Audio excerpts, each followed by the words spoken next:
everybody. My name is Júlio Vero. I'm a French citizenship and immigration attorney registered at the Paris Bar Association. We are discussing in this channel French citizenship mainly through ancestry and others. And today we're going to be talking about the naturalization abroad from the ancestors.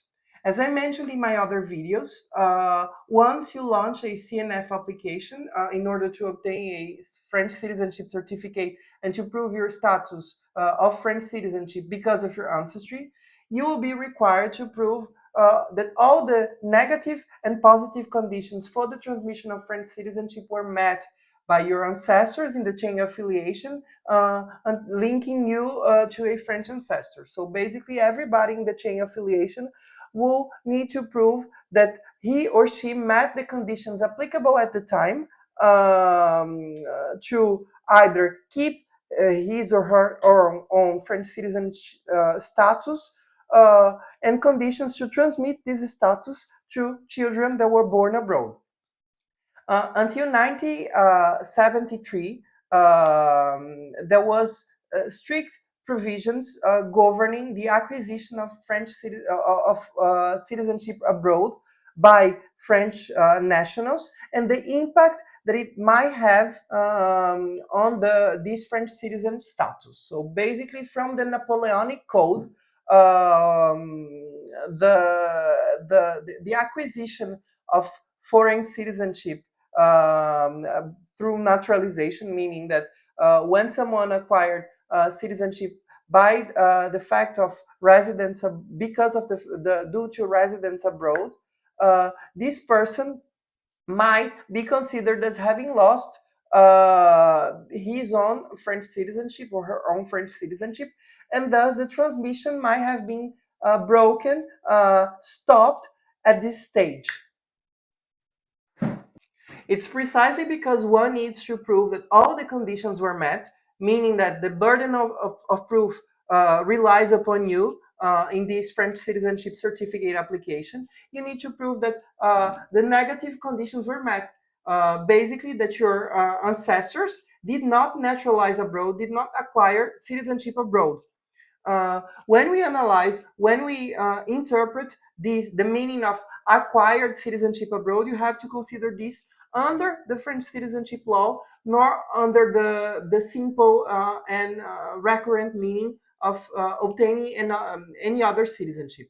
So basically, when the French Civil Code and the related laws um, created this mechanism of automatic loss of French citizenship due to acquisition of citizenship abroad, it was targeting those naturalizations. So basically, those who showed that they had established another allegiance, a new allegiance to another state different than France. So these provisions were only applicable to those who naturalized abroad. So basically, those who, by act of will, after some years of residence abroad, became citizens of this country. So this was at the time considered as an allegiance to another foreign power, and this was the reason why these people were deprived automatically of their French citizenship.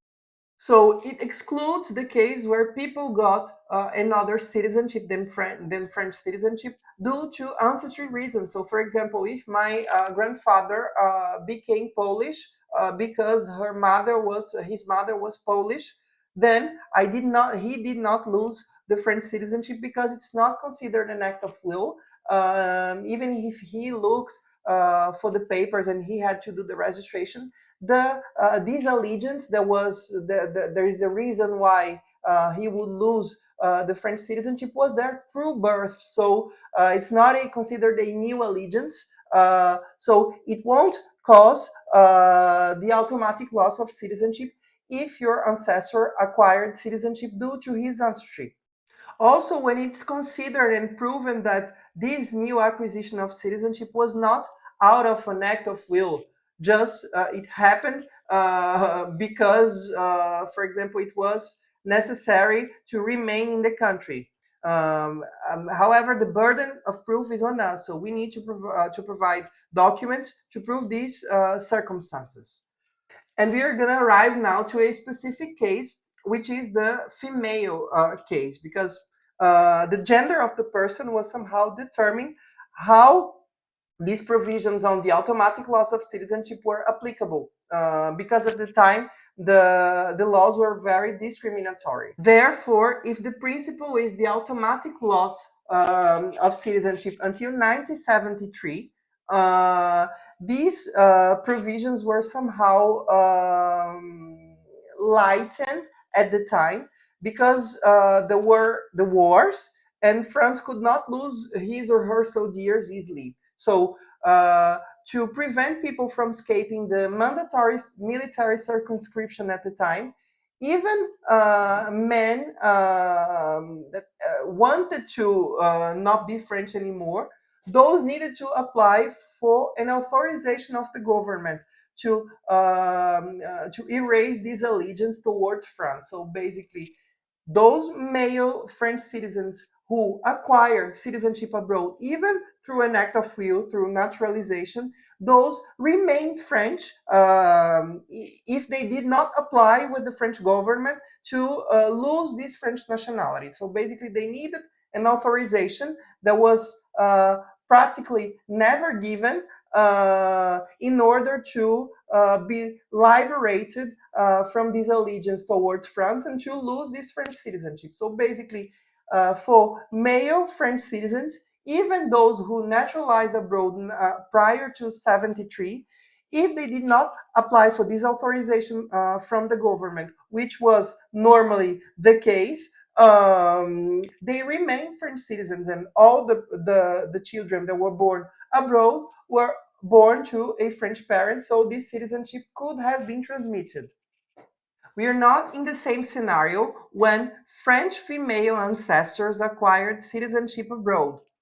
At the time when I mentioned the military laws on mandatory circumscription were targeting men. So basically, these added need of applying for an authorization from the government to get liberated from the allegiances to France only applied to men. The female, because they were not submitted to these the female, because they were not submitted to these mandatory military circumscription laws, they were not submitted to this authorization to leave behind their French nationality. So, by therefore, by operation of law, when they acquired citizenship abroad, they are going to be considered as having lost their French citizenship at this point. Even if after some time there were laws that admitted these French women to be reinstated because it was considered discriminatory, even if these French women got applied and got reinstated and still had passports after that date, when you're going to be applying for your CNF, you need to prove that at the time of the birth, the French female ancestor remained French. Therefore, we're going to need a certificated proof, an evidence, an official proof of non-acquisition of citizenship, or if we cannot provide these documents because your French female ancestor naturalized, then the CNF authorities might consider, if this naturalization took place prior to the birth of the next generation, so that the transmission would be considered as having stopped. The French CNF administration, which is the Tribunal Judiciaire de Paris, will be able to say no, at the time of the birth of your French female ancestor, the next generation was not yet born, so this person was never French and could not have transmitted this French citizenship abroad, because the French ancestor mom acquired citizenship abroad and got became naturalized abroad and lost the French citizenship automatically at this point. So this document will be mandatory to your application, and once you submit those, you'll be considered as not having obtained the citizenship. Now we are going to talk about what you can do once your French female ancestor got naturalized abroad prior to the birth of the next generation, so that this transmission was stopped at this point. Uh, because of the interpretation of the law, of this law done by the Conseil Constitutionnel, which is the French constitutional court in 2013, these dispositions that created this different treatment between French female and French male at the time were considered discriminatory.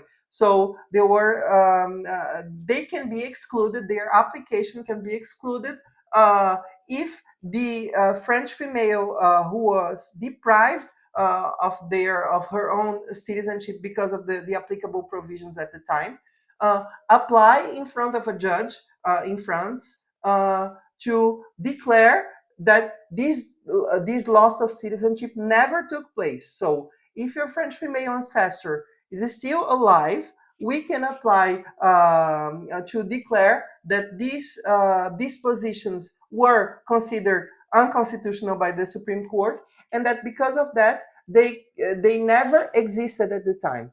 You obtain a decision from a judge telling that your French female ancestor never lost retroactively the French citizenship, and because of that, the transmission was not stopped. However, this can only be done by the French female herself because it was modulated by the French Superior Court, and only her herself can invoke this. If she's alive, this can be invoked, and then all the descendants will be beneficiaries of these decisions, and it will be there will be a possibility for them to apply for the CNF, and the fact that the French female ancestor acquired French citizenship citizenship abroad, sorry, will not break the chain of affiliation at this point if you hold this decision telling that in this case these dispositions are not applicable because they are unconstitutional. So basically, we can still do something for people who are in this case. If you mention that your French female ancestor is already dead, what can be done? So, if this French female ancestor, after having lost the French citizenship, reacquired it by obtaining documents afterwards, so even if this person is already dead, if she exercised her rights to be reinstated as French, we can apply for a document with the judge telling that even if she's not invoking it right now, she used the citizenship after having lost, so it should be considered as she invoked that these unconstitutional provisions are not applicable, because basically this decision from the constitutional courts came in 2013, and at this time many French female ancestors who got naturalized were already dead. So at this point, we can use the evidence that she used citizenship after that and apply with the judge to obtain a decision that she got reinstated, and because of that, the transmission was not broken. Therefore, if you are in this situation where you have a naturalization of a French ancestor, it's very important that prior to launching your application, you consult with a legal professional, with an attorney specializing in this case, or someone working dedicated to those matters, to understand and anticipate these needs on your application, because it's a special application and it will be rejected if it's produced in the ordinary way. Thus, if you need help, don't hesitate to enter in contact with me through my webpage, through the comments in this section, or via my email that I will leave in my comments. Thank you so much for your time.